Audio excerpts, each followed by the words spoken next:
Ada for not telling my boyfriend I could understand his language this whole time. I have been dating Andrew for about 8 months now, and I'm in a situation that's making me question everything. When I met Andrew, he mentioned early in our conversation that he was born in Mexico but moved to the US when he was 12. I was immediately interested because I love practicing my languages, but for some reason I hesitated to mention I spoke Spanish. It wasn't a deliberate choice at first. The topic just shifted, and then the moment passed. On our first date, he got a call from his mom and spoke to her in Spanish. When he hung up, he apologized and explained that he always speaks Spanish with family. I almost told him then that I understood everything, but he looked so comfortable having this private connection to his heritage that I didn't want to take that away from him. So I just smiled and said it was no problem at all. Looking back, this was my first mistake. As we continued dating, it became this weird unspoken thing. The longer I went without mentioning it, the more awkward it felt to bring up. Hey, by the way, I've understood everything you've been saying to your family for the past 3 months. Isn't exactly casual conversation, so I just didn't say anything. At first, it was innocent enough. When his mom would call, he'd speak Spanish, then give me a summarized version afterward. I'd nod along even though I understood his mom asking if I was the kind of girl he could bring home, and him saying I was different from the others in a good way. It actually made me feel special hearing how he talked about me when he thought I couldn't understand. But about 2 months ago, things started getting weird. Andrew's cousin Manuel moved in with him temporarily while looking for a job,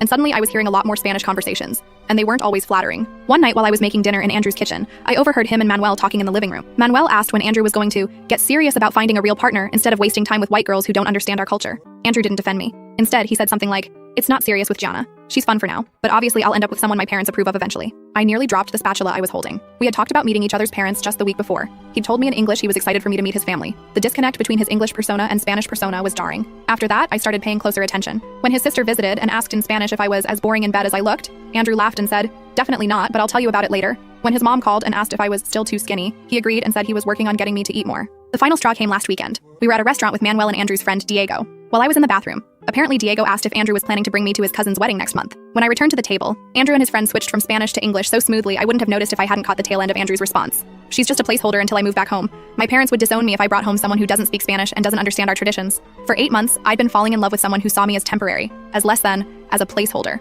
All because he assumed I couldn't understand what he was saying behind my back. I excused myself, saying I suddenly felt sick, which wasn't a lie, and took an Uber home. Andrew texted me all night asking if I was okay, if he should come over, if I needed anything. I didn't respond until the next morning when I asked him to meet me at a coffee shop near my apartment. When we sat down, I started the conversation in Spanish. The look on his face was something I'll never forget. Shock, confusion, and then the slow dawning of horror as he realized what this meant. I told him, still in Spanish, that I'd understood everything all along, the good, the bad, and the ugly. He tried to backpedal, claiming I'd misunderstood, or that he was just saying those things to appease his family and friends. I asked why he felt the need to present such different versions of himself and our relationship depending on the language he was speaking. He got defensive, then angry, saying I had been spying on him and violated his privacy by not disclosing that I understood Spanish. I pointed out that understanding a language spoken openly in front of me hardly constituted spying, and that he was the one who had been dishonest about his feelings and intentions. The conversation devolved from there. He accused me of cultural entrapment, whatever that means, and I accused him of using me as a cultural experiment with an expiration date. We left things unresolved. He stormed out saying he needed time to think, and I haven't heard from him in 3 days.